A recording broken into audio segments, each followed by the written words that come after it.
G'day everyone and welcome to the Weekend Wrap brought to you by CrowCast. Great effort by the Crows this week, just going down to the Bombers. Lots to talk about, lots of results in the AFL, so let's crack right into it, shall we?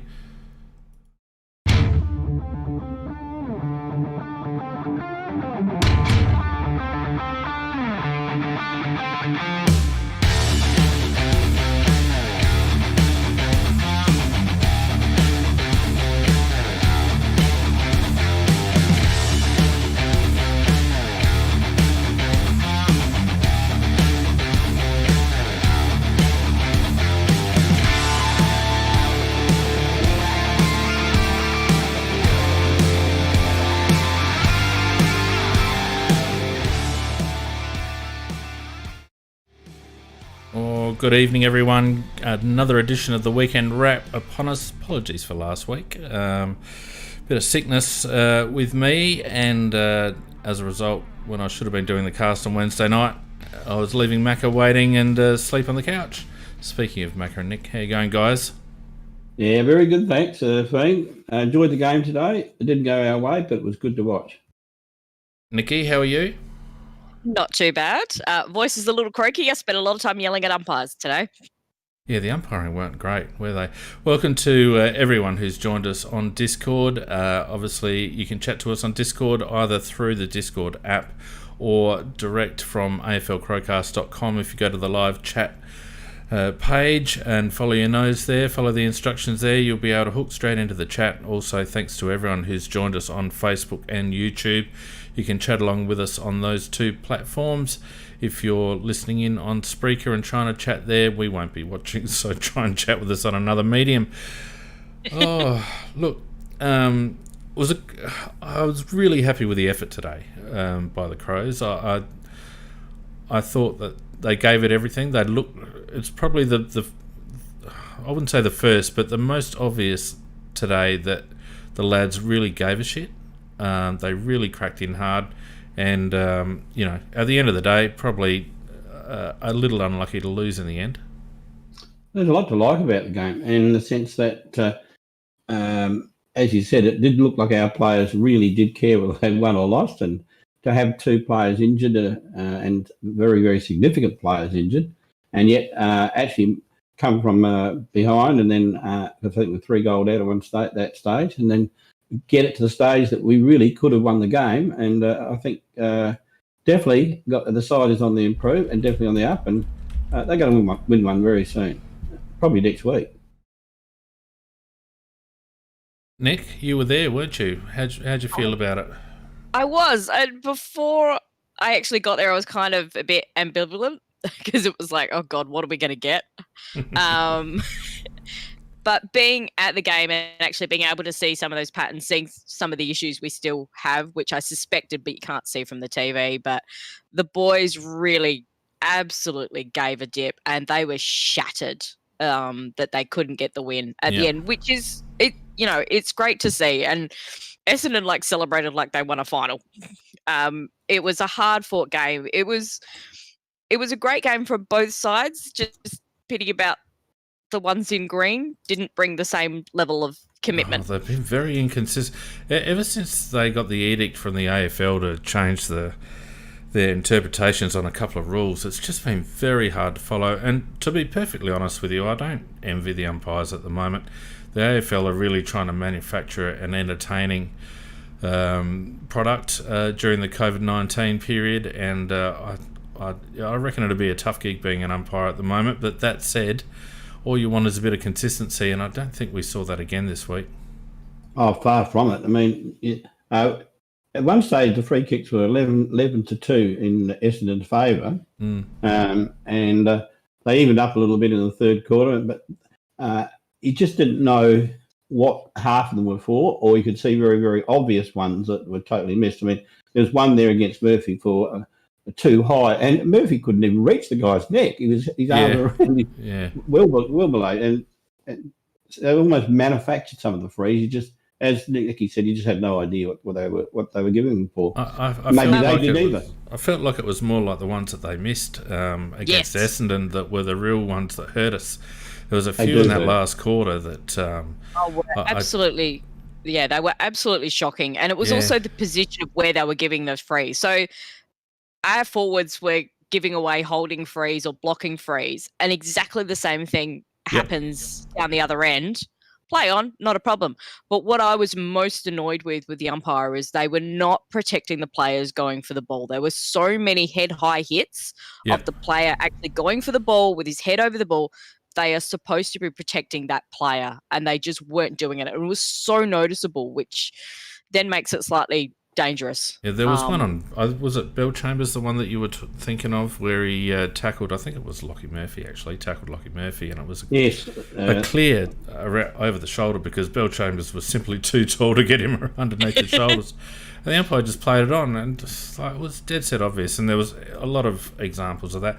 But look, having said that, I don't think that in the end, I think that our wasted chances were just as much of an issue as the umpiring. But look, good effort, and lots to be happy about.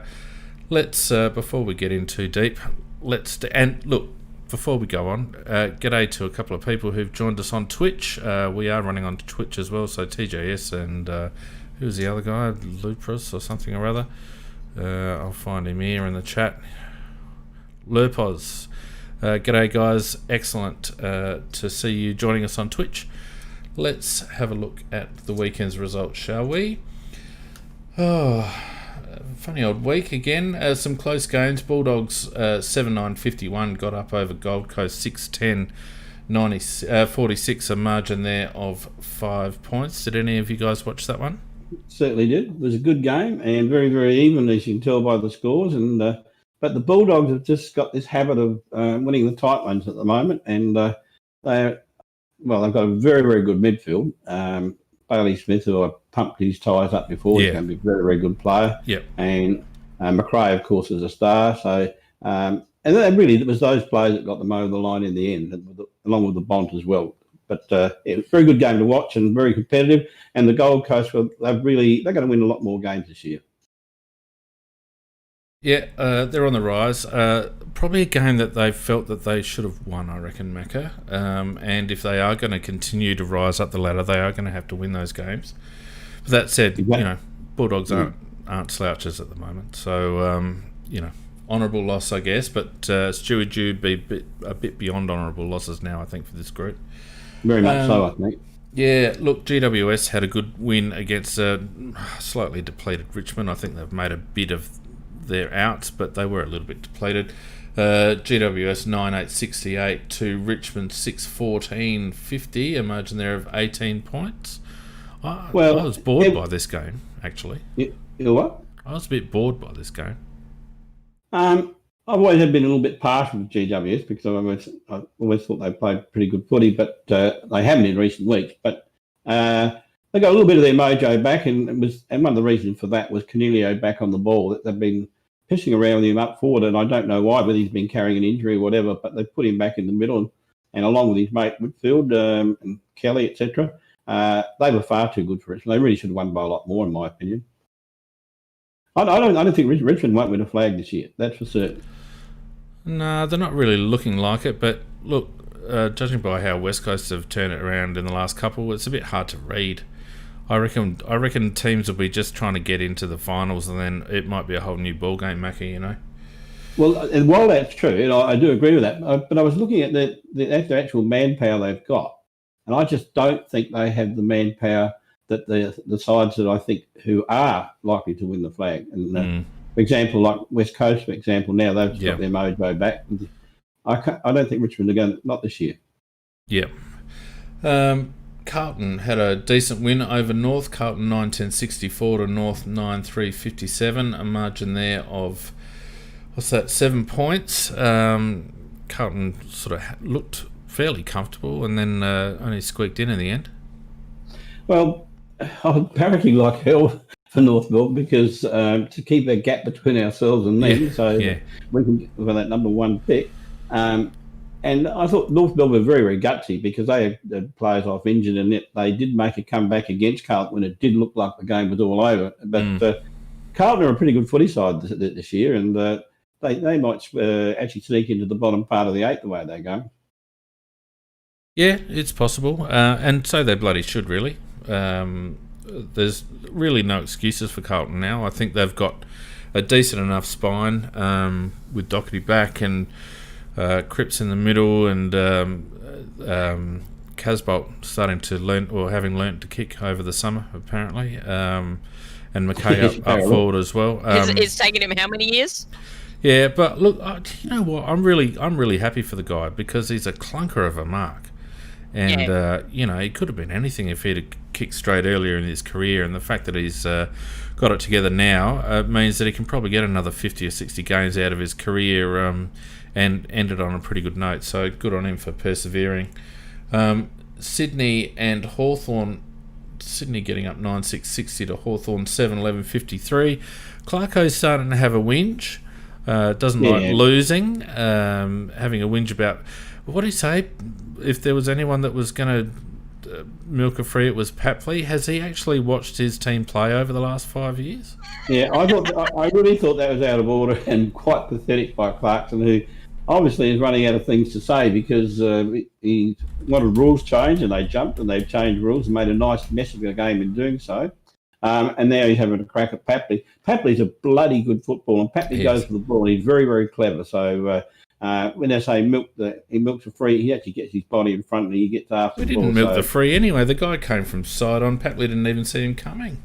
Absolutely. And who was it? I forget his name. He's like twice the size of the bloke. So, I mean, Clarko having a bit of a whinge. I wouldn't mind betting that Clarko starts to look for another opportunity over the next couple. I don't know whether he's got it in him to do a rebuild at Hawthorn. Well, they're not going to win a flag, are they? Not with what they've got, and they really do. What they've done for the last 3 or 4 years, or maybe 5 or 6 years or 7 years, they just keep grabbing players from other clubs and losing their draft picks. Yeah. But they're not building any juniors, and they've sort of come to the end of the line. Well, and that's it. That's it, Mac. I mean, look, and you can't blame him. He went to the well a few times with recycled players, and it was successful. They had a pretty good core with Mitchell and the other midfielder that went to Melbourne. Jeez, my mind's a blank tonight. He's a commentator too at the moment. Yeah. But so. Left footer, can't remember his name. I can't remember his name. Anyway, I mean, it's done them well. But I'm with you. I think they're going to have to go to the draft table, and it might take them a couple of years, to be honest with you. Definitely. And that's really not their forte. And that'll be a real testament to their list management of whether they can change to that kind of.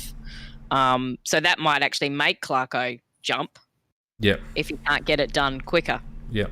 Agree.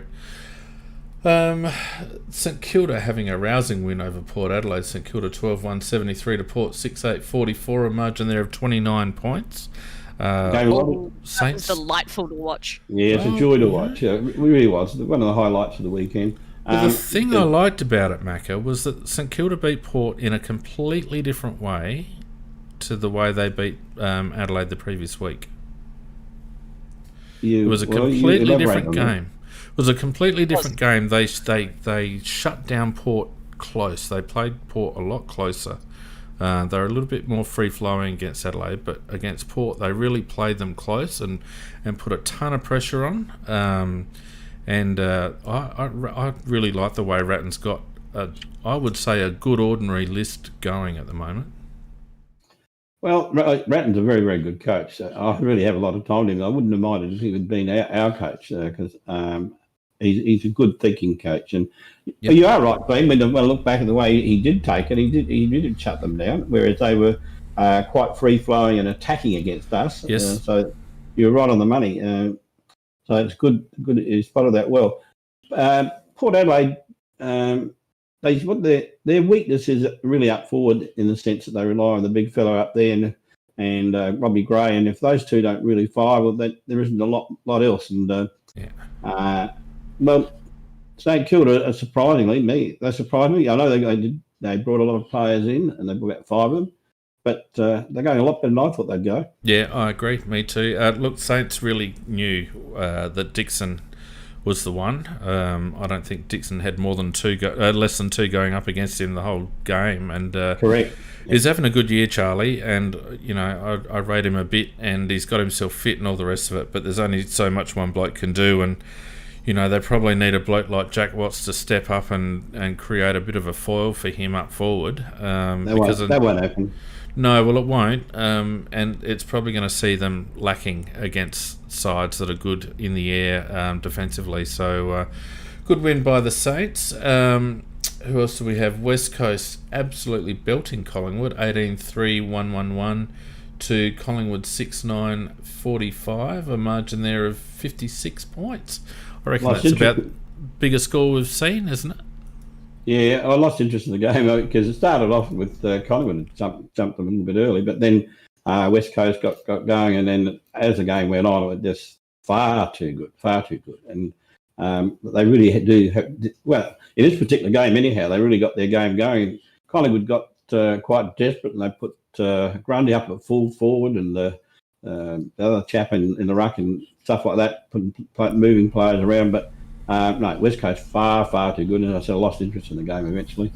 Yeah, it wasn't an overly inspiring game, other than West Coast probably reintroducing themselves as a premiership contender, I think. Correct. Collingwood a couple of big outs. De Goey is a big one for them, and the fact he's missing the season, I think, isn't he, or at least a fair few weeks. So no, it'll effectively be the season because he's going to be out for about 10 weeks. That's the season. Yeah. So he's cooked, and he's been absolutely killing it the last few weeks. Yeah. The game in progress still. The Lions. It's about. Probably no more than 5 or 6 minutes left in the game. The Lions 7-9-51 to Melbourne 7-7-49. So only 2 points in at the Melbourne Footy Club, just getting a goal there to get it back to 2 points. So, Brisbane wouldn't want to drop this one, I don't think. No, irrespective of the results, I think Melbourne are going to be a reasonably good side this year. They were absolutely terrible last year, but Petrarca has really stepped up and made himself into a premium midfielder rather than just another player. And they've looked pretty good. Melbourne, win, lose or draw, they'll be around the place. Yeah, we'll keep you posted. Those that are listening live during the course of that game. The ladder, lady and gentlemen, the Power, despite losing, stay on top of the ladder. Quite convincingly at the moment. Brisbane will stay second regardless. St Kilda up to third, West Coast up to fourth, the Bulldogs on fifth. They're all on 5 wins. The Bombers also on 5 wins with a game in hand, obviously because of that cancellation. They're also going probably. I think I can't see the Bombers making the 8, to be honest, but they're making every post a winner at the moment. The Collingwood Magpies in a little bit of trouble, 4 and 3, along with Richmond in the 8, and then Geelong, Gold Coast, Carlton, and GWS also on 4 wins.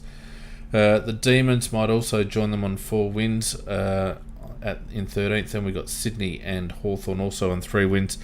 Freo on 2 wins with a game to play. North also on 2 wins, and the Adelaide Football Club. We're nearly at 60%. Nearly at 60% down the bottom.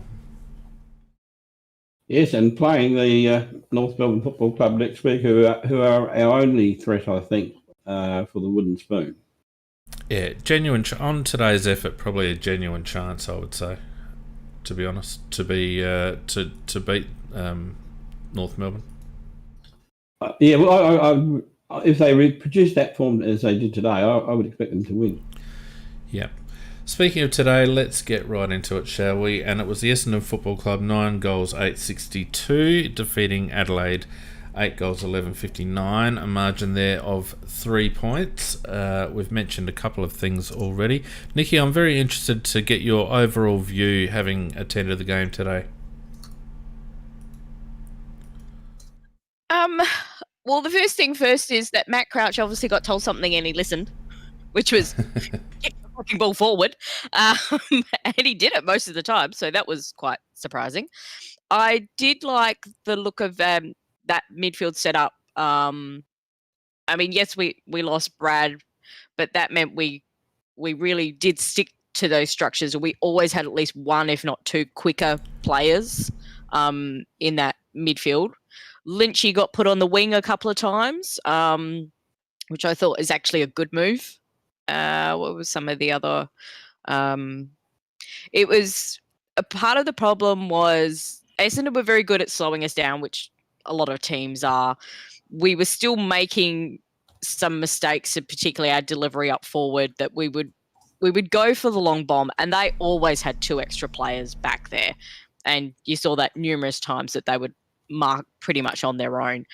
There were shorter options available, which we should have done those shorter ones, switch it around, create that bit of space and movement, and try and split those two players away from covering it. So the problem we've still got is those forward entries, still those high bombs. There were some really nice linking passages of play, which was good to see, particularly the one that resulted in the Murphy goal in the first quarter. It was really nice movement down that sidelines. There was still a little bit of a panic kick or that handball, bit fumbly. But overall, it was a lot better effort than what I expected. And I think we looked better and a bit quicker out of that back line, which is one of our issues we've had. And as much as I do like Jake's endeavour, Kelly, and I do like him as a defender, he is, as we've spoken about on the cast quite often, we can't have him, Hardigan and Talia trying to bring the ball out of that back line. It's just too slow and stagnant. That's one hell of a radio voice you got going on there, Nick. I did a lot of yelling. I feel like just dimming the lights and maybe having a light cognac and. Well, put it this way, I did spend a lot of time last night yelling because my girls were undefeated playing the other undefeated team, and we won by 3 points or 2 points. Very good. So I did a lot of yelling in that game, and then I backed it up with a lot of yelling in this game. So hence my lovely voice. Well, listen, I had a line into the game even though I wasn't there because Cam was there today and he was reporting in a few things, and I asked him a couple of questions. One of the questions that I asked him was about our forward entries because they were on the TV. It looked like our forwards were out of position. They weren't leading, and forcing our guys to kick in high. And his observation about our forward 50 entries is that we just don't take the first option. And so often you'll get Tex leading up and back and up and back, and you get Lynch leading up and back, the tools leading and then having to double back. And a lot of times the first and even the second and third leads are ignored. And I think that's been a bit of an issue for quite some time for our team, and I don't know why it is. But we just don't seem to want to take the first option. And it's the same coming out of defence, Nick. I watched our defensive transition really closely today, and it just seems to me that our running patterns aren't very dynamic. I watched the difference between what Essendon were doing out of defence and what we were doing out of defence, and there's just no dynamism in the way in which we move and offer options. We're almost just content to go down the line and try and get a stoppage at the wing and reset. We don't often want to take, particularly when we're coming off a point or when we've got the ball very deep in defence, we're not willing to take the opponents on and try and get a couple of diagonal cuts through and open up the corridor. We're just content to go down that side. There were some really nice open spots in the middle of the ground. We had a player there, and there was that pause and then it was like, oh no, I've got to go back to down the line. Exactly. The one other issue I kind of do have with a bit of our forwards is that they very much lead, or they allow the defenders very much to man that corridor. They let them have goal side. And a couple of times we were kicking to the spots where our forwards should have been leading to because it was the most dangerous one, but they were leading out to the boundary line. Was that maybe because it was a second or third lead and they'd already run up the bloody corridor a couple of times? Possibly, right. Yeah, a little bit. I will say, I'm a fan of Himmelberg. Yeah. And what he can bring to the game. And I think his movement is so much. And that tap to Stengel. Yeah, that was very nicely and he crashed a couple. Like, he would crash packs. This is something we're wanting him to do. He was making those contests, and he hurt a couple of Essendon players, and I'm just like, thank you, Elliot. That's what you need to do, is that kind of forward. Yeah. I think I'm going to have to call you Mr. Himmelberg again, though, because you're being a bit kind. He didn't do a lot.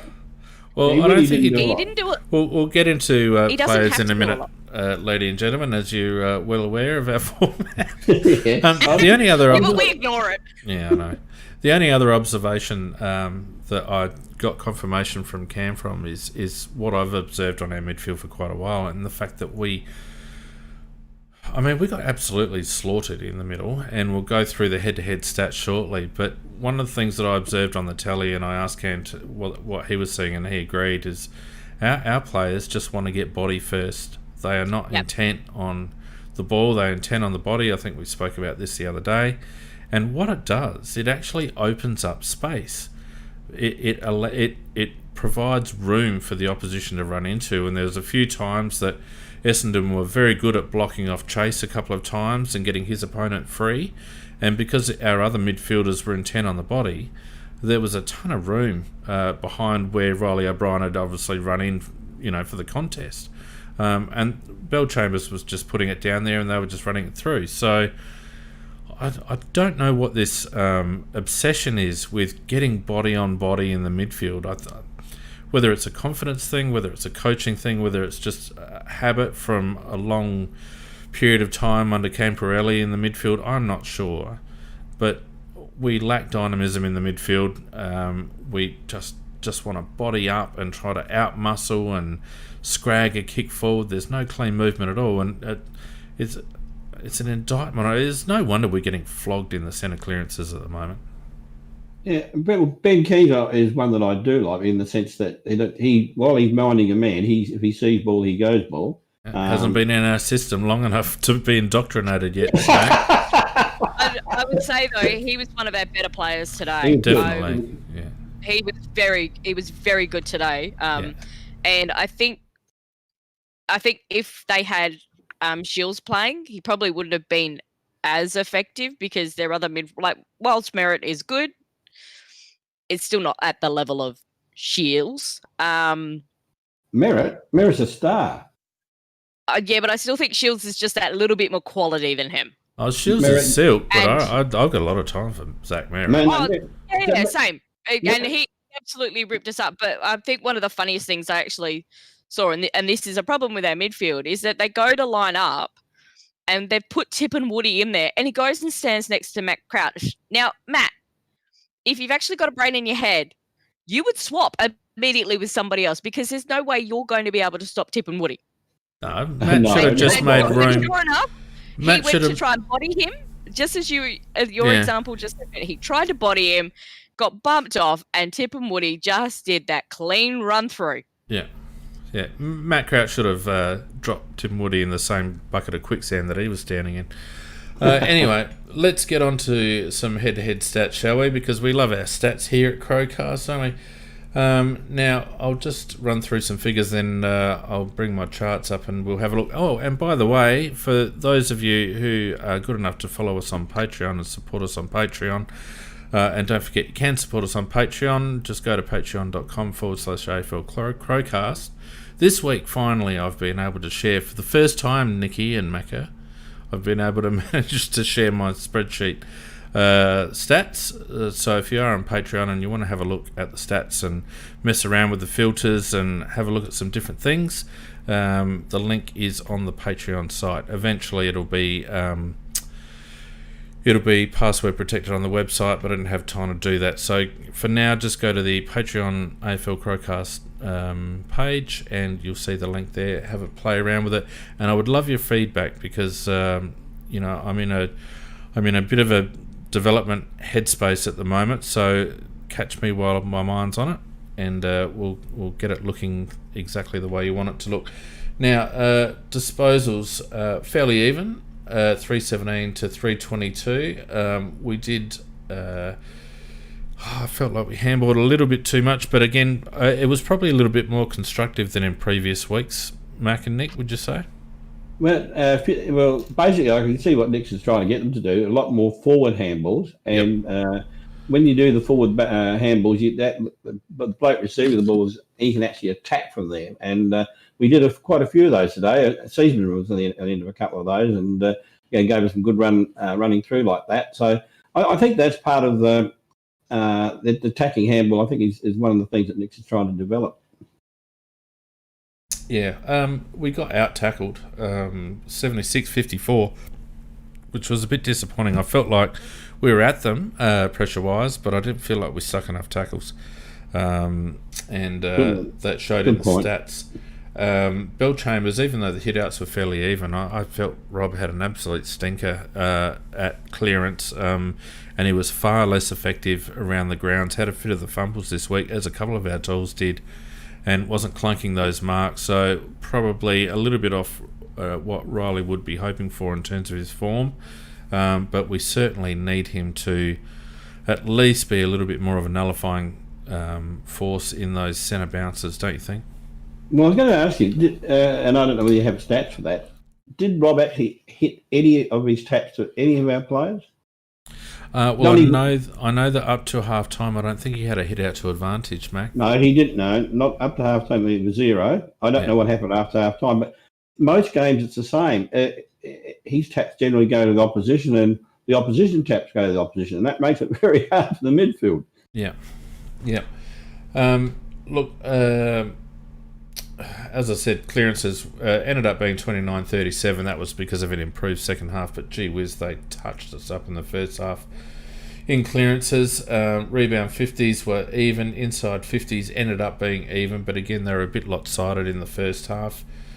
We did struggle a little bit to get the ball deep inside forward 50 in the first half. Look, contested possessions, I felt like we were at it. I felt like the effort was very high, and I felt like we looked engaged. So there wasn't a problem with getting contested ball. Our disposal efficiency was pretty reasonable, just under 75%. Essendon going at 68.3. Contested marks, the same. Marks inside 50 wasn't really an issue for either team. Most of the goals were coming off the ground. So look, really, statistically, it was a far more even game. Tackles inside 50, 18-10, Essendon's way, and it may have been their ability to stop us that helped them out. But statistically, it was a pretty close game. They just made the most of their opportunities, I think. Well, I thought we sort of lost the game rather than that they won the game, in the sense that we just missed those easy shots for goal that we should have got. And the same story last week. It's very frustrating to do a lot of effort, do a lot of things right, and then somebody has a shot for goal, running into open goal, and then kick a point. And I think we could have easily and probably should have won the game, but we are our own worst enemy when it comes to having shots for goal. Yeah, probably not the clangers that we saw the previous week, but there were a couple that should have been kicked. Elliot Himmelberg should have kicked one. That's the one I'm thinking of in particular. Yeah. Look, one of these days, Macca, I'm going to make you that 30 from 30 video, because I just don't understand how they can miss those shots from goals. Look, I've got the graphs up at the moment, and I've just got it on centre clearances right now, and you can see, if you're looking at it, people at home, that we were -6 in centre clearances halfway through the second quarter. When there'd been maybe, I think that was 6-0. I think there'd been 6 goals kicked, and from there we improved, and we actually almost broke back to even Steven towards the end of the third quarter. But it's interesting that once Brad went off, which was around about the point where we were 6-0, Macca, we started to improve in centre clearances. I see in the chat they asked that question. Did we improve in the clearances? We did. The answer is actually yes. I knew it was, but I was going to let you have the glory for that one. Yeah. It's quite amusing that the Crouchers play better without the other one on the field. Yeah, well, definitely they do. You know, one less bucket of quicksand to worry about. Look, both of them do exactly this. Both of them do exactly the same thing, though. We've been saying it for ages. They're flat-footed. They go for body. And they just get run off of. You know, they're too vulnerable to a block. Yeah, they're exactly right, Nikki. If the ball isn't on their side of the contest, they just watch. Stoppage clearances was a little bit of a different story. Essendon got heavily on top of us in the second half at stoppage, and probably not enough has been made of that. But I didn't feel like we were effective around the stoppage contests at all, centre or around the ground. I just felt our midfield was pretty much ineffective. Well, what Essendon were doing mainly is using, Nicky wasn't giving Merritt his dues before, because a lot of times Merritt would place himself so that when they got the ball, they'd fire it to him because he's such a brilliant user of the ball. That's why I rate him so highly, Nicky, because his possessions are much more damaging than a lot of others. He's very intelligent with his usage either by hand or by foot, and it's very rare for him not to get another teammate out of it. So, I thought he was very, very good. I thought he was probably their best player. Yeah, look, and the other one that I just highlighting tackles, again, it was fairly even up until midway through the second quarter, and then Essendon got on top, both in terms of tackles and also tackles inside 50, and they really ramped it up in the last quarter, and I felt like their pressure in the last quarter was one of the reasons why we had trouble converting, because everything was rushed. So, you know, statistically, there's not a huge amount to really identify. Look, we were ahead for most of the game in contested marks, and we should have been. We picked a tall team. We had Fisher, Mackesy, and Elliott, and Tex in there also was, 3 tall forward line, and I felt like Fisher started to show something. Did you? Oh yeah. Yeah, he didn't get a lot of possessions, but what I will say is that here is a kid that's just learning his trade, and we drafted him as a backman, and we quickly put him up forward, and I think that he's going to be a very good forward. With him, it's just a matter of time, physical development, team getting used to the way he plays, and him getting used to the way the team plays. He's got massive potential upside, and I think he'll probably end up being a forward, I think. Yeah, don't know, Nick. How did you see that? I felt like one of the downfalls that we had with our forward 50 entry is that our tools were a little bit out of position. Yeah, so we were still doing the up too high when the defence has the ball. Yeah. And then once we then get either the kick out or we turn it over, they're still up too high. So trying to get them back, we did always have one deep. And this is where we fell down, was that, and it's something that is still an issue, it's that two-way running. So Essendon were very, very good at either giving away that little free, so it allows them to get those extra players back quickly because the play's been held up, or they would really push us out wide, a high kick, so that gives them a chance to get those players back. We then weren't smart enough because there was that high ball coming up. We were relying on at least two of those tools to be up there to try and contest those balls on the wing. Yeah. Which only leaving one of them a bit deeper. Yeah. And then having to contend with not his own defender, but also another one, and sometimes two extra defenders there in front of him. So we need to get them back, I think, a bit better. And we've got to be smarter about bringing that ball out. But all we do is we bomb it long to the right-hand side. We just do a kick down there, which, to be fair, that's all Essendon was doing as well in that last quarter. Yes. Yeah, but they were tired. When they were running, they weren't doing that at all. It was only when the game got a bit tired towards the end. Look, I've got Himmelberg, Mackesy and Walker highlighted on the screen at the moment for those watching on video, and you can see there in the first quarter, between them they had 4 marks. In the second quarter they had 3, and in the third quarter they had 3, in the fourth quarter they had none. But of those marks collectively, only 2 of them, one in the second, one in the third, were marks inside 50. And that's, I guess, what I'm getting at. If you're going to play 3 talls, you only really need to have one of them coming up the ground. And I felt like at times Himmelberg and Mackesy didn't really work together terribly well.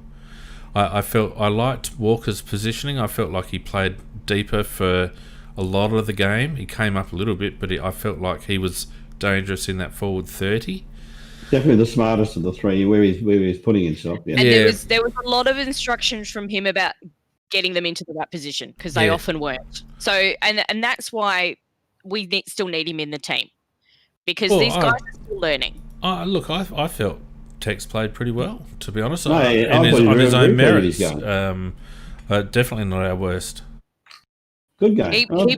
He still wanted to do that body, to get that body touched first. When he had front position, he would go for the body. It's like, Tex, just put your hands out and put your ass out and protect that ball and mark the damn thing. But you go to body, you've turned away from the ball to look where that player is to do the body work, and he never quite connected properly, which then got him out of position for the mark, and it resulted in a number of drop marks where he should have kind of got him. So whilst Vardy Magic said Tex was in at best, yes, he was, but he could have been better. Well, he could have been. I've always had a lot of time for Tex. I feel like over the last couple of weeks, it's probably the freest I've seen him move for quite some time. So from that perspective, I'm not too disappointed with his game. You're right. You always get the impression that he could take more marks. But that being said, I felt like he was certainly our most dangerous forward. I felt like McAdam was disappointing. Stenger was probably our best small McAdam forward. Was getting taken out left, right and centre, either by Essendon players or by his own teammates. Well, I got an observation about McAdam, and we'll talk about that in a minute. But I've just got a bit of a feeling about him. But anyway, look, the other thing that I just wanted to highlight with regards to our midfield, and I've got them set up at the moment, between Matt and Brad Crouch, Chase Jones and Keys, what have we got? We got 3, 5, 6, 11 centre clearances, 5 of which in the last occurred in the last quarter, but got hammered around the contest. 3 in the first, 2 in the second, none in the third. In fact, we got absolutely belted at stoppage in the third quarter. We only had 1 clearance in the centre and no stoppage clearances. So, and even if you take Brad Crouch out of that equation, the numbers still don't look great. Between Matt, Chase and Ben, the numbers still don't look great, although they were responsible for most of the work, obviously, in the last quarter. So, still got massive problems. Nix has got massive problems. He's obviously trying to allow Matt Crouch to redeem himself. And I felt like Matt worked into the game. But I just feel like we have to reassign Brad Crouch. Not that we're going to have to worry about it for a few weeks with Brad's hamstring, but we have to reassign Brad when he comes back into the team, because I think at the moment it's almost like they're playing reverse roles, and I think Matt can only be that in and under player. That's all he can be. Yes, I agree with that. Yeah, as I said off air, Matt was horrific last week, absolutely horrific, and he didn't do anything right last week. But I thought this was a much better effort by him, particularly after Brad went off, which, as we all know, that they look for each other far too much. But I thought at least. And the other thing, I think that Matt's definitely lost a yard of pace, and that's one of the reasons which puts him under pressure a bit. Well, if you remember in 2017 when he won the BNF Macca, he had the ability to break away from the contest, and the thing that we Correct. noticed, and I'm sure you'll remember this, both of you, the thing that we noticed about Matt in that year was that his kicking was more penetrating. He was passing 30-metre passes forward. Every other year that I've seen him play, particularly recently, his kicks are backwards and sideways, and they're only, barely 15 metres. So I remember talking about it in 2017 and saying how much more effective his disposals were, not only because they were hitting a target, but because they were aggressive, attacking kicks. They weren't just kicks to the easiest option. And that's what we miss from Matt most of all, is his ability to find that 30-metre diagonal pass out of the congestion to break us open, and that's the type of play that we need from Matt. Now, I don't think we've got much of that today, but I felt like he was trying to be more constructive with what he was doing. Agreed. And it was really noticeable at the ground. My dad was at the game last week, and he said it was also very noticeable the feedback he was getting from the crowd, very loudly, anytime he got a possession and he went backwards. It was not, I don't think it would have been pleasant to be him that game. He would have heard it quite a bit. So, and I think obviously the coaches heard some of that feedback, and they tried to get him to be more proactive. Yeah, well, he had a very good second half in terms of possessions. He was quiet in the first half, 4 on 3 disposals, but in the second half he had 18 disposals. 8 of those which was kicks. His effective disposal rating as well in the second half was quite good. Of those 18 disposals, 15 were effective disposals. So, he didn't.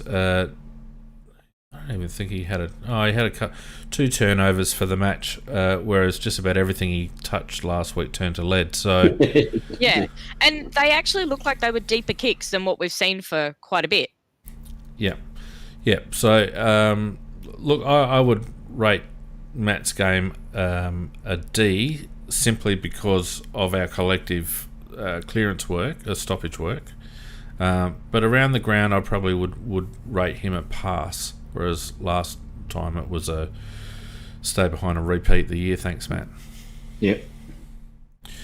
Look, I actually thought, what do you think of Tyson Stengel's game? I actually thought, particularly in the first half, he had a really good game. He was very energetic.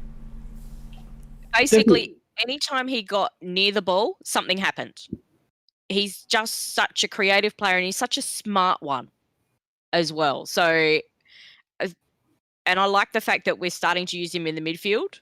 Not sure if his tank is up to it, but we might need to use him a bit more because he is very proactive and he's very smart about what he does. And that's what I like to see. He was much better today. I thought he had a stinker last week, but I thought he was reading the ball much better off her hands. That goal he got when a pack went up and the ball went off sideways and he ran through, which was absolutely front and centre off a sideways, when the sideways pack. It was just beautiful to watch because that's what the small guy should do. And I think he had a much better game. He can still do better, and hopefully he will. But I think, as I said last week, poor. I gave him a tick this week. And that was actually off of Himmelberg. So he's played with Himmelberg in the SNFL. He knows that if Himmelberg's not going to mark it, he's going to bring it down, and what side he's going to bring it down on. So that's the advantage of having our SNFL team. And there was the other one on the wing, which was Himmelberg went up in a pack, knew he couldn't mark it, and Stengel he's so good, we're using him more up higher. We also need him down back when we're doing those high bombs in, and he's spending more time actually playing half forward than he is deep forward. Yeah, I felt like he was playing a little higher, and that sort of leads me into what I was going to talk about with McAdam. I think the mistake that we are in danger of making with McAdam is that we're going to play him as a medium forward, and I actually don't think he is.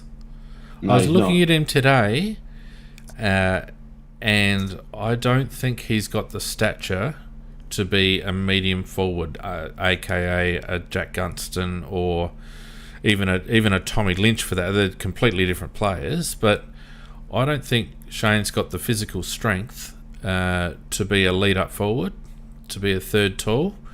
He hasn't got the height to be a third tall, and he can't rely on taking specking marks because AFL players are onto him and they'll block his run and they'll chop him out and all the rest of it. So this is the danger for Shane McAdam, I think, is that he's got to learn to be more effective at ground level because he's not going to get the same freedom to run at the ball. Well, you're 100% right, because we always tend to cluster in packs anyhow. Our forward line doesn't spread far enough to allow anybody like him to make that space anyhow. But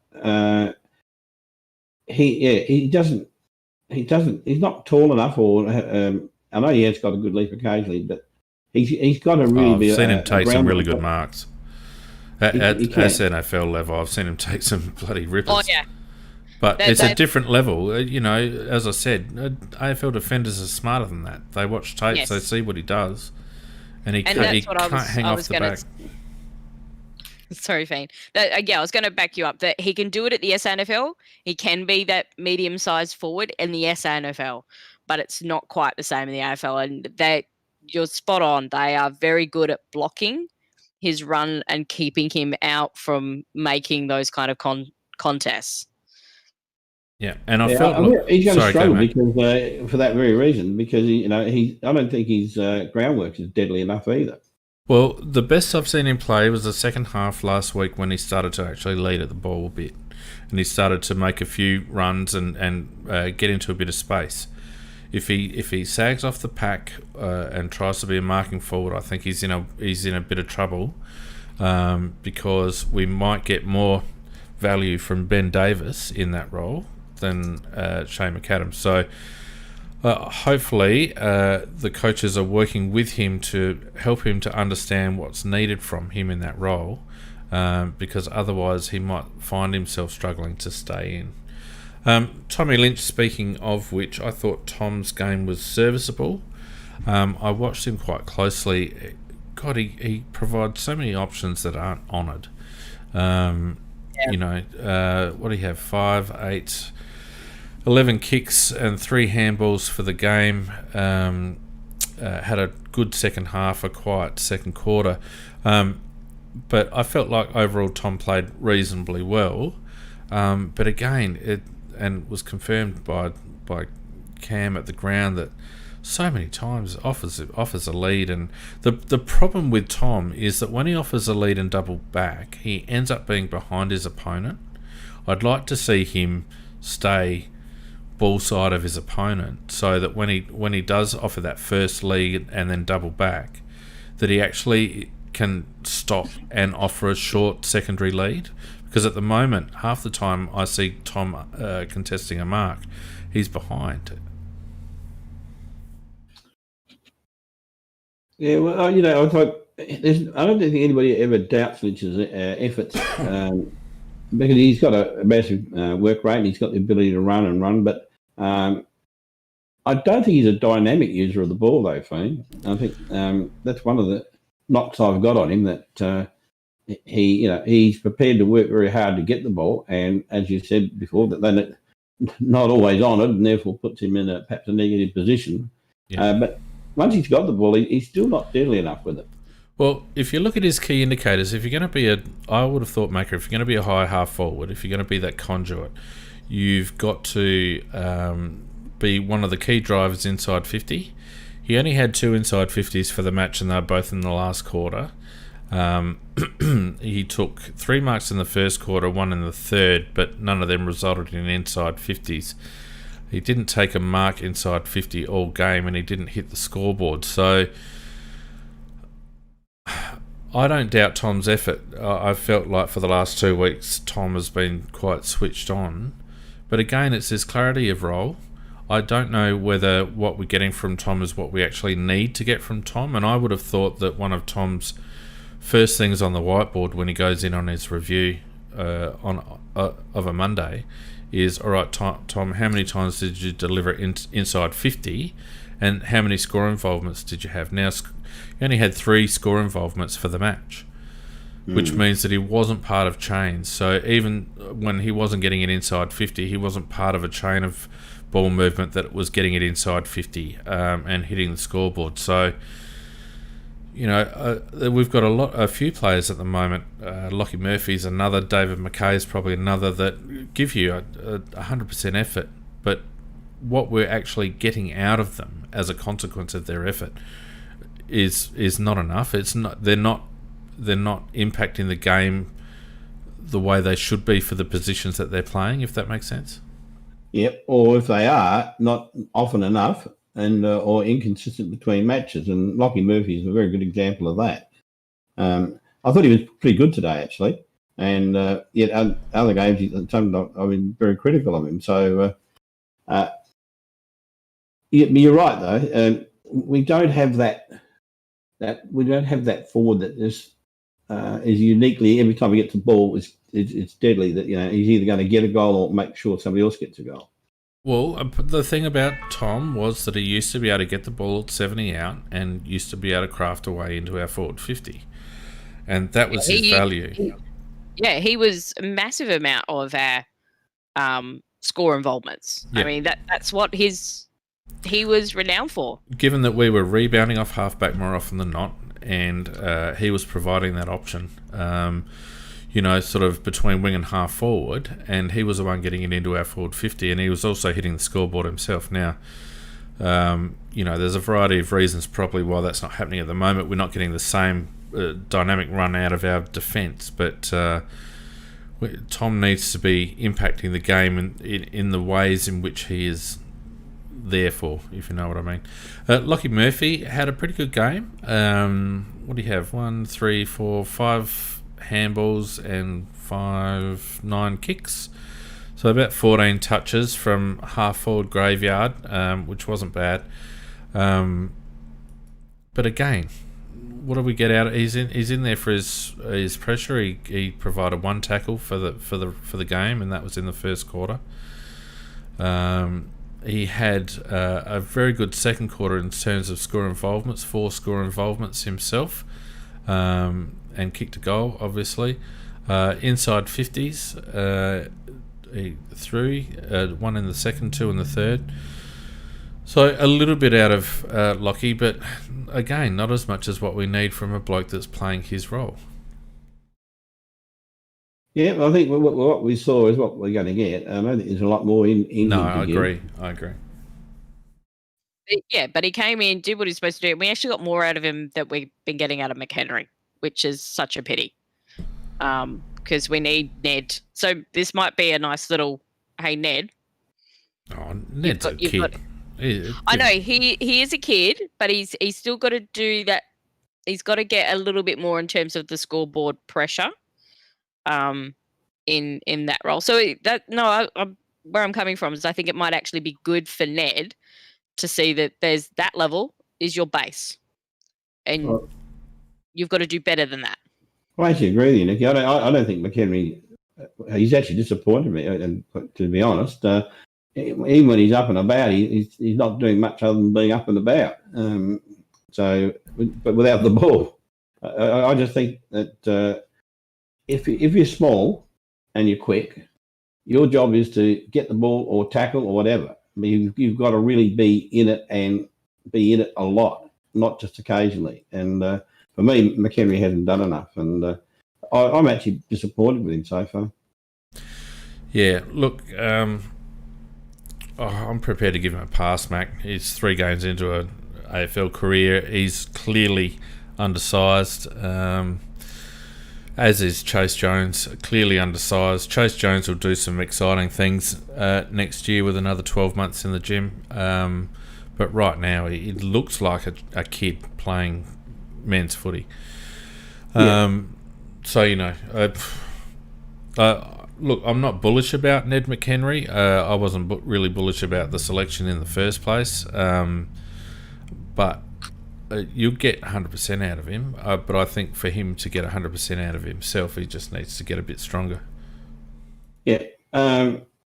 When you look at the 3 that Port Adelaide took you think to yourself, Jesus, why have we got McHenry?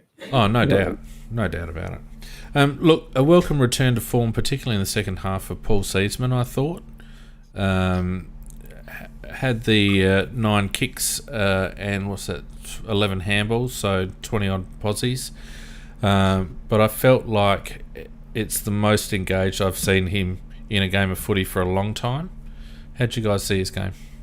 Yeah, you're 100% spot on, actually. I thought one of the reasons for our revival in the second half was a combination of him and Smith, that they actually used their pace and long kicking to advantage, except for that last one, Smith. So I thought Seeds had a very, very good second half, and it was a bit of a welcome return to form. Well, they were using the centre square a bit too once Brad went off injured, and successfully, I thought. Smithers was part of that midfield rotational game, which I liked seeing him in there, and I put him in as one of our best. I think he was pretty consistent over the whole game. But you're spot on there, Fiend, about Seeds, that he got more of his run. There was more of that overlap happening. Yeah. Couple of those kicks he had, those shots on goals, they were difficult kicks. Now he has even the one he got was a difficult one. That was the hardest one of the lot. Oh no, the last quarter one, right on the boundary, from the Eddie Betts pocket. That wasn't easy, and he has curled him back before, but sometimes he doesn't quite get there. But that was more of what we expect from Seedsman. Still not quite there, but it was a step forward. Well, 6 score involvements, and look, his last quarter, 4 inside 50s and 3 score involvements, was exactly what you want from your running wingman, sort of halfback kind of guy. So I felt overall, if you're talking about value for effort, I thought Seedsman fulfilled what he needed to fulfill in terms of what we needed from him. Brodie Smith the same. Brodie Smith had 6 inside 50s in the last quarter and 5 score involvements. Had 8 score involvements and 9 inside 50s for the match. So again, in terms of our delivery into the forward 50, it was Smith and Seedsman that certainly collectively, particularly in the second half, were the main drivers into our forward 50. That said, Smithers at times I think could be a little bit more composed with his delivery inside forward 50. Well, he likes a long bomb, and there were shorter options. And the long bomb is not always the right option, of course, if you haven't got anybody there. Yeah, I'd like to see him drop his eyes a couple of times, or just kick to the fat side. I mean, I know that coaches don't like kicking to the open side of the ground because it opens up play on transition. But when you're trying to win the game, and when you've got a side of the ground that is all clogged up with tools, you almost need to kick it to where you want your smaller forwards to run. And I think someone like Brodie, with his kick, it could be really damaging if he just pop one out into the fat side of the ground and let Stengel and McAdam run onto it. He doesn't do that enough. Good point. Yep. Anyone else you want to talk about? No, Chase Jones. He had a stinker. Absolute stinker. 6 possessions. That followed in his 6 possessions last week. Yeah, so dead nothing in the first quarter, 3 in the second, 1 in the third, 2 in the last. Of those, what do you have? 2 kicks and 4 handballs. It's not enough. It's not enough, particularly when Brad was out of the game in the second half and halfway through the second quarter. It's just not enough. And, you know, I'll continue to say that Chase is a year off being physically ready for AFL football. But he's going to have to work around that, because he is, if he wants midfield minutes, and we all want him to play in the midfield and learn his craft, etc., but he's putting him in the midfield means that we've actually got to get some output from him. So Chase has got to find a way, I think. Yeah, well, at the moment, remember that game he played against the Bulldogs, which was what's that? Not last year, but the year before, I think it was. And last year. It was the very last game last year. It was the last game last year. Yep. And when he erupted, we thought, wow, this guy is going to be red hot. And we just haven't seen that this year. And I don't know why. But he's certainly standing in the wrong spots. He's not going to the right spots. When I see him near the ball or in any contest, he's going 100%. There's no question about that. But he's just not in the right spot at the right time. And, Marty Magic suggests halfback flank or a wing. I would actually like to see him play on a wing where he can play a little bit looser than in the mids. At the moment, he's just not giving it in the mid, so why play him there? Yeah. 2 inside 50s, 1 tackle, 2 score involvements from a first rotation midfield is just not enough. And I think what Chase has got to bring, he's got to start tackling. I think he's got the pace. He doesn't have obviously the strength, but he's got the pace. And if Nix is going to get any value out of him at the moment, a good way is to get him into a real bulldog mindset. And I'd like to see his tackle numbers up, because one tackle essentially at the death is just not enough. Definitely not enough. And that's going back to that point you made earlier, Fame, that what he was doing was being more conscious of trying to get body at those ball-ups in the clearances. And he was just getting that little bit too easily pushed off, and he was too focused on doing that. Now, I know from watching him in the SNFL, he's got a decent tackle on him, and he has a desire to do that, but he's doing it at the wrong time. He's doing it before the ball is bounced. Well, or thrown up. Look, they've got to make use of his assets, and at the moment his major asset is his speed. And I spoke earlier about the fact that when we body up, it just leaves that hole behind Riley O'Brien that the opposition ruckman just pops into, and their runners are able to block and get one of them free to run through that space. Now, that's where Chase Jones needs to be running through, and I would like to see them free Chase up and not give him a man-on-man assignment, and actually say, all right, you need to start doing enough damage that the opposition is going to start worrying about you. He is our quickest midfielder. He's got a good leg on him, and I think we need to, as I said, free him up, give him some space, not give him a man-on assignment, and let him run through those little pockets and see what he can do. Yeah, well, it's certainly at the moment he's either it's the way he's trying to play it, or he just hasn't got it at this stage because of his lack of physicality in terms of his body. But I just don't think, well, going by these last 2 games in particular, he's either let him be unaccountable, as you're saying, Fiend, and then just see what the consequences of that are, one way or the other, or put him out either a halfback flank or a wing. No, I don't want him out of the midfield. There's no point playing him out of the midfield, Mac. I know what you're saying. In a stronger team, maybe, but at the moment we've just got to. He is our number 1 draft pick. He is our midfielder, and we need to allow him to learn his craft. I think, though, that he is not served well by our midfield setups and our stoppage and our clearance setups. And I think, he's not going to outmuscle an opponent because he's 2 or 3 years behind in physical development. So we need to enable him to use his assets, which is his endurance and his speed. So he needs to be allowed to run around like an unregistered dog with a license to get the ball and to lay as many tackles as possible. Give him those 2 KPIs for a game. Get as much of the ball as you can and lay at least 2 tackles a quarter. And if he can do that, then that's good output from him. Well, if he's going to play as a mid, I've got no problem with what you're saying at all, because at the moment what he's doing is ineffectual. So, if he's going to stay in the midfield, do that. But if not, I still would consider not dropping him, but putting him to a wing, and then perhaps just rotating him through there occasionally, just to let him get a bit more of a taste of it, but not 100%. The 2 we haven't mentioned yet, which we're really made me very happy and I'm sure made most of our supporters happy.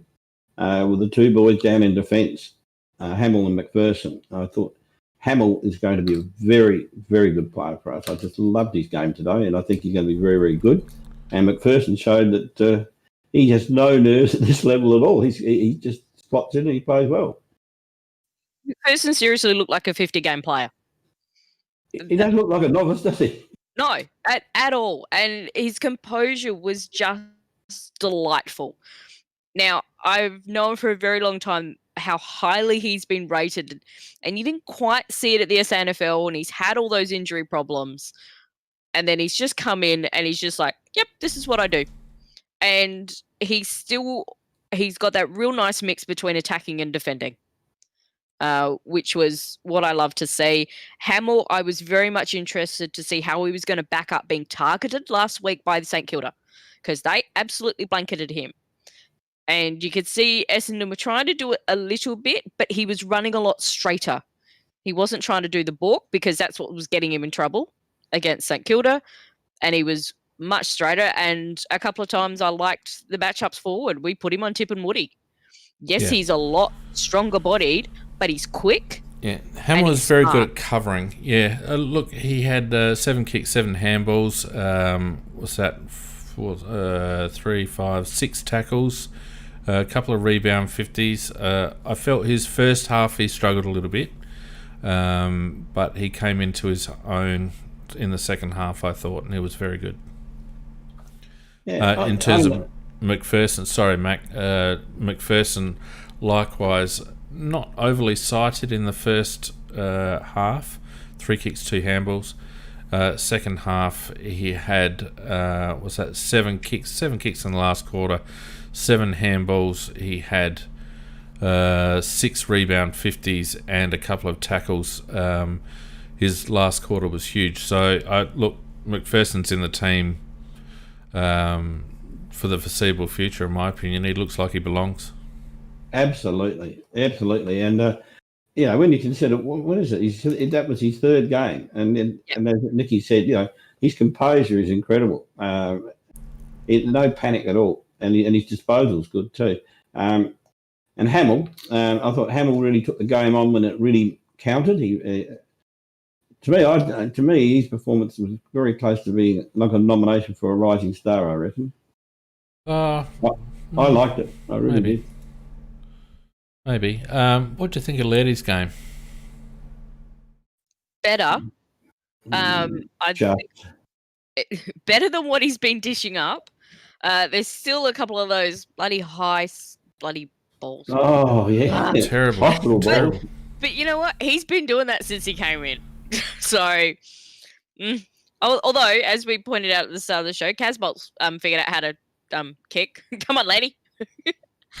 Same amount of time. You should be able to fix those a little bit. Do you know what it is? Do you know what it is? Off when he's kicking over a mark, and I'm not being a dickhead here, he doesn't get far enough off the mark. And the reason I say that is because he's so bloody short. No, seriously, Macca, he is so short, he has to get further off the mark, because I'm sure he's forced to kick high because he gets too close to the man on the mark for his size. Does that make sense? No, it totally makes sense because of mathematical angles, etc. So he does, because he's kicking from lower. Yeah. Look, statistically, Lairdy didn't have a bad game. I wasn't displeased. I think he's out of form, and I think he's struggling again with his role in the side. But look, he put out some decent numbers. He certainly wasn't our worst defender by any stretch. No, but J-Mac made a comment in the chat which is 100% spot on, and he said he's sick of Laird just jogging after opponents when he's close enough to influence play. And I noticed if they've got the ball and they're running towards their goals, he's running behind him. He's only going through the motions of running behind them. He's not going through the motions of, I'm going to get that bloke and I'm going to burst my boiler and get him. Well, I'll tell you something, Mac. What a lot of people don't realise is that Rory Laird's not actually very fast. He's not a very quick player. He wasn't a quick player in juniors. So chasing, he's not far above Matty Crouch levels in terms of running in quicksand. Well, he does get shown up then, doesn't he? Yes, he does. He does. look, Laird's value is in his ability to get the ball at ground level and to be able to deliver. And until he starts to find a bit of form and confidence and deliver in those more aggressive angles to actually be more constructive, then he looks a very average player. So, I think a bit of it's a product of his own lack of confidence at the moment, and probably also a bit of a product of the team that's around him. Yeah, that's probably true. Because he has been in All-Australia, hasn't he? In a good team, he was an All-Australian. Yep. Yeah. Well, what I was okay with in this game is, even though he's just jogging after the opponent, it just felt like he knows he's not in a good place, but he looked like he was trying to get out and work his way through it. And there were a couple of nice linking plays that he did with Smith, particularly in that last quarter, which kind of had me hopeful that he's slowly turning the corner. Yeah, a long way to go to get back to his form. Could be trade bait. I wouldn't mind betting that we might see him move to a Melbourne club, particularly with his personal circumstances at the moment. All right, that's about it in terms of individual stats. I felt like it was a toss-up probably between Benny Keys, Paul Seedsman, and Smithers. Yeah, maybe Smithers for best on. I'd probably give it to Keys. Yeah, I think he's been our most consistent, hasn't he? He's been a very good get, and he actually is playing like a guy who really wants to be in the side and really wants to cement his place in the side. So yeah, I'll give it to Keys. Nick, you reckon? Not a problem with that. Yeah. In terms of our young guns, if you don't call Keys a young gun, even though he really is, probably McPherson, I reckon. Yeah, I'll go McPherson. Stengel didn't have a bad game. Yeah. I love Hamill's dash, though. I mean, he just puts speed into a team that hasn't got any, and he just takes off really quickly. And most of the time, his disposal is very good. Although McPherson, as you said, he was almost faultless. Just very, very good. His composure is excellent, and I know I had them both on a par, those two. One we didn't mention was, of course, was a big loss. Was the loss of Duday. Oh, definitely. Yeah, that hurt a lot. It really hurt because he'd started off very well, and he's a guy that doesn't matter how much pressure there is there, he's still he's calm and he's controlled, and he just goes about his business, and he's good. Look, I felt Macca and Nick. I felt that overall our back 6 or 7 held up pretty strongly and did very well considering the loss of dudes. Absolutely. So I felt even, we've got to take the ball out of Hartigan's hands. Why have we got him doing kickouts, for God's sakes? Probably doesn't. When did he do one? Well, he did about 3. Oh. And what he does, and Luke Brown did it as well. It might have been Laird. I can't remember, but I don't know why. If you're going to kick wide, kick to the bloody boundary. We kick it to the point of the centre square, and you turn you're kicking that to a contest. If it gets turned over, that's a direct avenue to goal. Absolutely. Whereas if you're going to kick it long and wide, get it the hell out. Not basically at the point of the square. That's just the wrong spot to put it. So Hartigan did that a couple of times, and it was either Brown or Laird that did it once or twice as well. But overall, I thought our back 6 was good. I've got a question though. What the hell did Devon Smith do to Talia?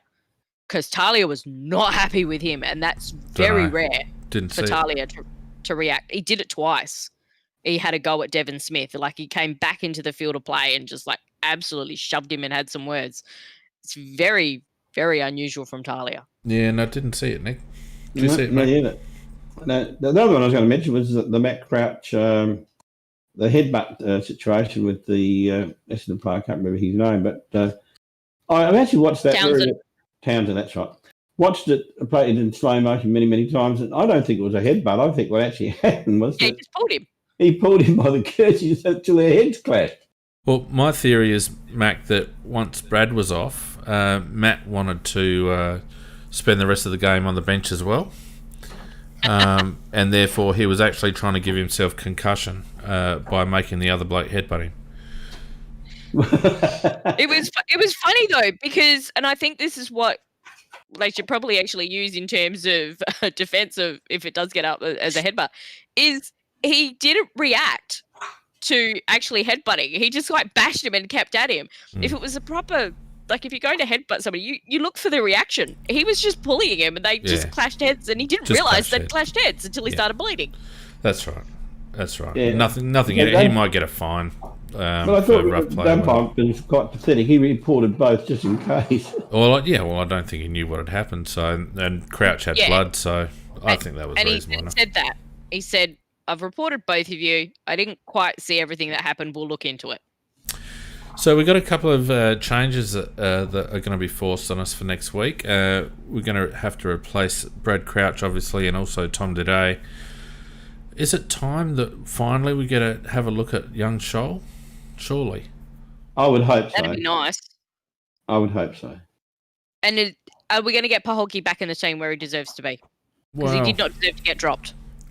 I don't think Paholke comes in unless Matt Crouch comes out. I think that's the... Brad. No, well, I don't think Paholke comes in for anyone other than Matt Crouch, because I just don't think the rotations work otherwise.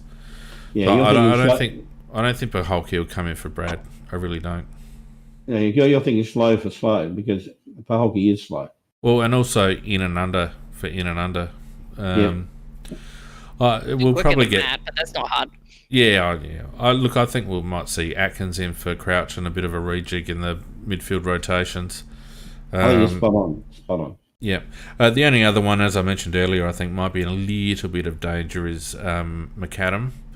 They might want to have a look at Benny Davis. I wouldn't be against that, because McAdam isn't setting the world on fire.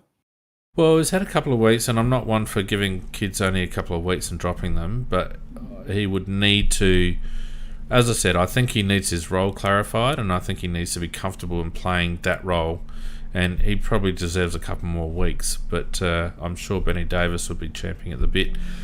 Obviously, the other one to look at is whether we maintain the three tools with Himmelberg, Mackesy and Tex. I didn't mind it, actually, to be honest with you. I did not mind it, as long as they put a bit of work in with Himmelberg and Mackesy during the week, just with regards to their positioning. Yeah, and they shouldn't be as close together as they were most of the time. They should be really going in different directions to make it very difficult for the opposition. And as Maddie says in the chat, Darcy might be ready next week, which will be interesting as well, because, again, I don't see Tex and Darcy in the same forward line. I just can't. It doesn't work, in my opinion. So it'll be interesting to see what they do there. Yeah, another thing is somebody in the chat, DSG, says Atkins and Gibbs. Well, I've forgotten about Gibbs. There's every chance he could get a game this week. But he certainly, if not this week, it will certainly be in that crowd of the period where the 4 matches or 5 matches are squashed into a very small period of time. Yeah. So he'll definitely get a run there somewhere. Yeah. All right. Well, look, I think that just about does it. We've got North next week. If they bring that level of intensity, I think they're a show. I think our younger kids have got a couple of games into them now. I think we've spoken about the need for a couple of them just to kick on a bit. So it's going to be very interesting next week against North Melbourne, who I don't rate terribly highly, but do have a couple of good individual players that can hurt you.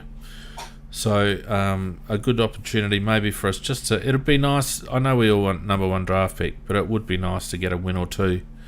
Just for the development. Just for the confidence. Just for a bit of reward for effort, you know? Well, I reckon it'll be a dog type of game, because that's the way North Melbourne play. They scratch and they fight and they claw, and I think that if we bring our best game, I think we can win it. But we would have to be prepared to fight and scratch and claw back in as much as they do, because that's the way they play.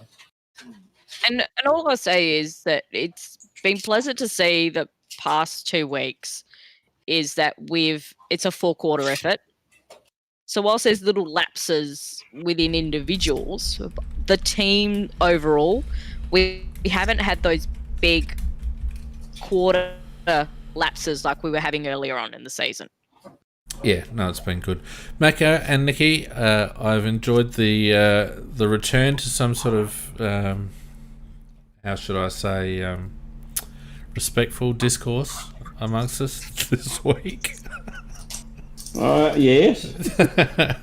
No, look, thanks to everyone who's joined us on Facebook, YouTube, Twitch, Spreaker, Discord, all the platforms. We hope you've enjoyed the show this week. Don't forget, if you're a patron, go to the Patreon page and check out the stats. They're a bit interesting. If you want to support us on Patreon, go to patreon.com/AFL CrowCast. It would be much appreciated. And until next Sunday, stay safe and be good. Mako, be good. Nikki, as well. We'll see you next week. I'll try my best to be. Very good. Not all. Not all.